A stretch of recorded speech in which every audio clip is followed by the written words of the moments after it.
Zaman Paleolitikum berlangsung sangat lama, sekitar 600.000 tahun.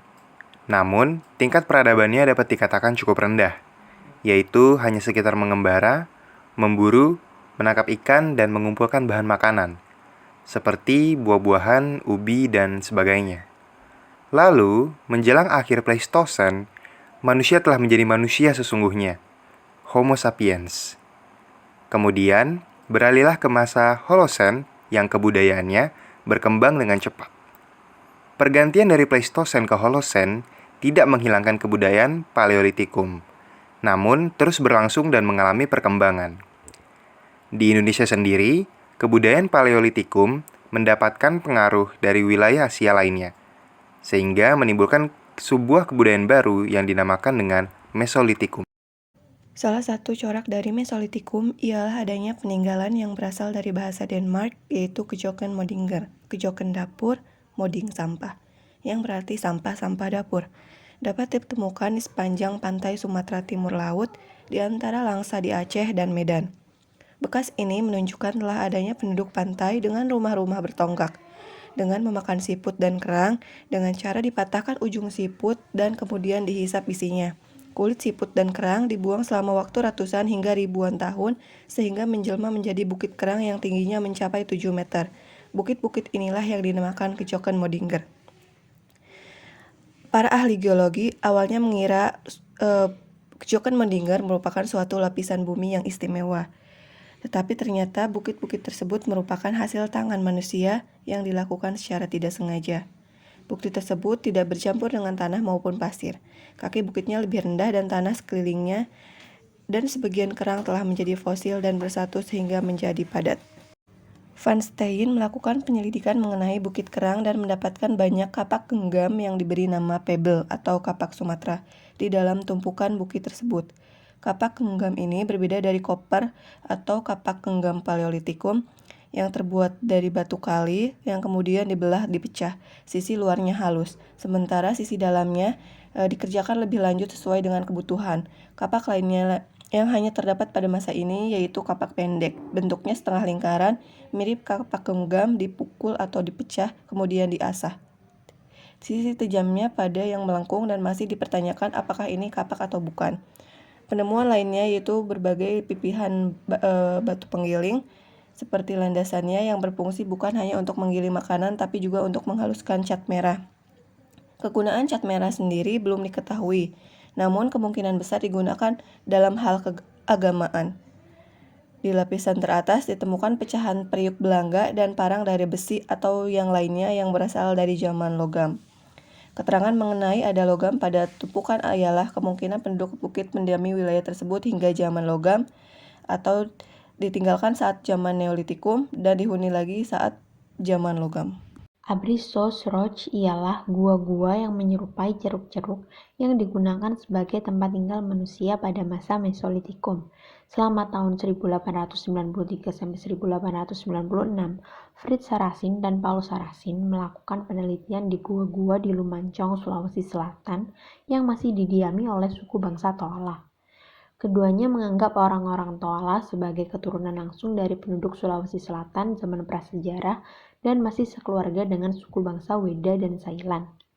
Mereka juga berhasil menemukan alat-alat serpih, mata panah bergerigi, dan alat-alat tulang. Pada penelitian selanjutnya dilakukan oleh Van Steen Colenfels. Ia memastikan bahwa kebudayaan Toala tersebut merupakan kebudayaan Mesolitikum yang berlangsung sekitar tahun 3000 sampai 1000 sebelum Masehi. Colenfels juga melakukan penelitian di Gua Lawa dekat Sampung antara tahun 1928 sampai 1931. Dari penelitiannya tersebut ditemukan alat-alat batu seperti flakes, batu penggilingan, ujung mata panah, kapak yang sudah diasah, alat-alat dari tulang dan tanduk rusa, alat-alat dari perunggu dan besi, serta binatang dan rangka tak utuh manusia in situ yang diperkirakan dari kelompok Papua Melanozoid. Sebagian besar manusia pendukung kebudayaan Mesolitikum masih tetap berburu dan mengumpulkan makanan. Namun, ada pula yang sudah mulai bertempat tinggal menetap di gua dan bercocok tanam secara sederhana. Di gua yang mereka tinggali ditemukan berbagai peninggalan. Di Maluku, lukisan dinding gua ditemukan di Pulau Seram dan Pulau Kei oleh J. Roder pada tahun 1937. Lukisan dinding gua tersebut diantaranya cap-cap tangan, gambar kadal, manusia, rusa, burung, perahu, matahari, mata, dan gambar-gambar geometrik. Di Papua, lukisan tersebut selain ditemukan di gua juga ditemukan pada dinding batu karang. Jika dihubungkan dengan kepercayaan, lukisan manusia di Pulau Seram dan Papua merupakan contoh gambar nenek moyang yang dianggap memiliki kekuatan magis sebagai penolak roh jahat. Demikian halnya dengan gambar kadal di wilayah tersebut, dianggap sebagai penjelmaan nenek moyang atau kepala suku sebagai lambang kekuatan magis atau totemisme. Gambar-gambar perahu di Pulau Seram dan Papua dimaksudkan sebagai perahu bagi roh nenek moyang dalam perjalanannya ke alam baka. Penelitian lukisan dinding gua di Sulawesi Selatan dilakukan oleh Van Heekeren pada tahun 1950 di Leang Patae. Di sana, ia berhasil menemukan alat-alat kepingan panjang, alat penusuk dari kerang, alat penusuk bergerigi, dan alat dari batu inti. Selain itu, terdapat gambar cap-cap tangan dengan latar belakang cat merah dan gambar seekor babi rusa yang sedang melompat dengan panah di bagian jantungnya. Menurutnya, gambar babi rusa tersebut berumur sekitar 4.000 tahun. Selanjutnya ada lukisan di goa di Pulau Munau, Sulawesi Selatan yang ditemukan oleh Kosasi S.A. pada tahun 1977. Di goa-goa di Pulau Munau ditemukan berbagai macam lukisan seperti manusia dalam berbagai sikap, kuda, rusa, buaya, dan anjing. Danau Bandung. Dari daerah Priangan, terkenal suatu dongeng yang menceritakan bahwa dataran tinggi Bandung dahulu kala adalah suatu telaga. Penyelidikan geologi oleh von Koenigswald membenarkan cerita itu. Garis tinggi 725 meter yang melewati Padalarang, Bandung Utara, Cicalengka, Banjaran, Soreang sampai ke sebelah barat Cililin, dahulunya adalah garis tepi danau itu. Di banyak tempat sekitar danau itu, jadi semuanya di atas garis tinggi 725 meter tadi. Ditemukan hasil-hasil kebudayaan yang berupa flakes. Flakes di sini semuanya dibuat dari batu indah yang warnanya hitam, yaitu obsidian. Flakes obsidian di tepi danau Bandung itu biasanya dinamakan mikrolit. Mikrolit artinya batu kecil. Oleh karena flakes juga banyak yang kecil-kecil, maka kemudian diadakan perbedaan antara flakes kecil dan mikrolit, yang sesungguhnya flakes juga. Maka yang dinamakan mikrolit ialah alat-alat batu kecil yang bentuknya geometris, segitiga, trapesium, atau setengah lingkaran. Sedangkan sisinya tidak tajam, diberi bergerigi. Dengan adanya pembatasan ini, maka ternyata bahwa flakes dari daerah Danau Bandung itu sesungguhnya bukan mikrolit. Pun di lain-lain tempat di mana memang ada ditemukan mikrolit, seperti di Panganreang Tudea di Sulawesi Selatan, jumlahnya sangat sedikit di antara flakes seluruhnya, sehingga istilah ini tidak dipakai lagi. Obsidian sebagai bahan untuk flakes di daerah Danau Bandung itu ternyata bukan dari situ pula asalnya, melainkan di daerah Ngagrek di sebelah utara Garut. Di sini banyak sekali ditemukan pecahan-pecahan obsidian yang tidak atau belum terpakai untuk pembuatan alat-alat. Alat-alat dari obsidian ditemukan pula di daerah Danau Kerinci di Sumatera. Penyelidikannya dilakukan oleh Dr. van der Hoop dalam tahun 1937. Pun di sini rupa-rupanya bahannya diambil dari jauh, ialah dari daerah Merangin, Jambi Hulu, di mana banyak sekali pula didapatkan pecahan-pecahan obsidian yang belum dikerjakan. Kecuali flakes dari obsidian, di Bandung dan Kerinci itu ditemukan pula pecahan-pecahan tembikar dan benda-benda perunggu. Maka mengenai umurnya terdapat perbedaan pendapat di antara para ahli. Separuh mengatakan Neolitikum dan separuh lagi Mesolitikum. Mengingat bahwa flakes jenis alat-alat dari Bandung dan Kerinci itu justru menjadi inti dari flake culture, maka di sini kita akan mengikuti pendirian yang baru.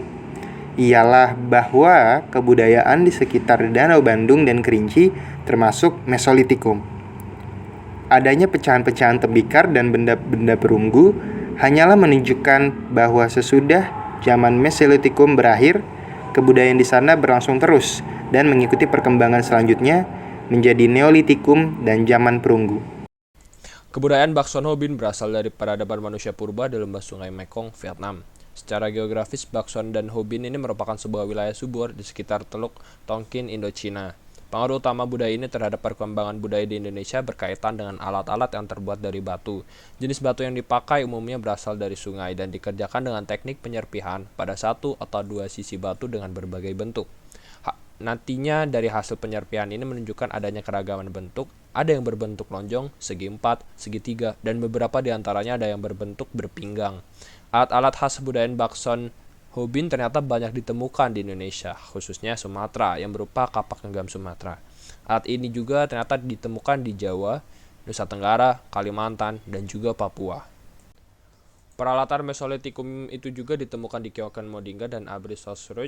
Pendukung utama kebudayaan ini ialah ras Papua Melanosoid. Dengan kata lain, kebudayaan Mesolitikum berasal dari daerah Bakson Hobin. Terdapat dua aliran kebudayaan Mesolitikum, yaitu yang pertama, jalur barat memiliki rute Vietnam, Thailand, Semenanjung Melayu, hingga Indonesia Barat. Jenis manusia purba yang melakukan penyebaran kebudayaan Bakson Hobin melalui jalur barat ialah Melayu Austronesia. Hasil kebudayaan dari Bakson Hobin jalur barat yang ditemukan di Indonesia adalah peble atau kapak Sumatera, kapak pendek, dan alat-alat yang terbuat dari tulang. Dan yang kedua adalah jalur timur yang memiliki rute diantaranya Vietnam, Taiwan, Filipina, hingga Indonesia Timur. Jenis manusia purba yang melakukan penyebaran kebudayaan Bakson Hobin pada jalur timur ialah ras Papua Melanosoid.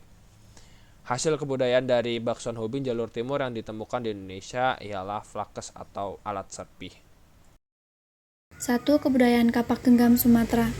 Van Calenfos pada 1925 melakukan penelitian di pantai Sumatera Timur Laut, tepatnya antara Langsa Aceh dan Medan, dan menemukan tumpukan kulit kerang membatu dengan tinggi mencapai 7 meter. Tumpukan ini disebut dengan Joken Midinger. Di dalamnya ditemukan berbagai macam peralatan seperti peble atau kapak genggam, pipisan atau batu penggiling, serta alat lainnya. Adapun manusia pendukung kebudayaan kapak Sumatera, yaitu manusia dari ras Papua Melanosoid. Hal ini sejalan dengan ditemukannya fosil-fosil manusia purba dari ras tersebut di Bukit Kerang di Sumatera Timur. 2. Kebudayaan tulang sampun. Van Calenfos melakukan penelitian kembali pada 1928 hingga 1931 di Goa Lawa dekat Sampung, Ponorogo, Jawa Timur. Ditemukan alat-alat bantu seperti mata panah, flek, batu penggiling, tanduk rusa, dan lainnya. Adapun yang menjadi pendukung utama kebudayaan ini ialah manusia Papua Melanosoid. 3. Kebudayaan Toala.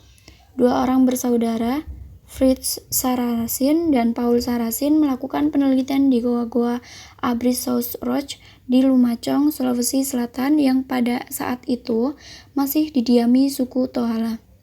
Ditemukan barang-barang seperti flek, mata panah bergerigi, serta alat-alat dari tulang.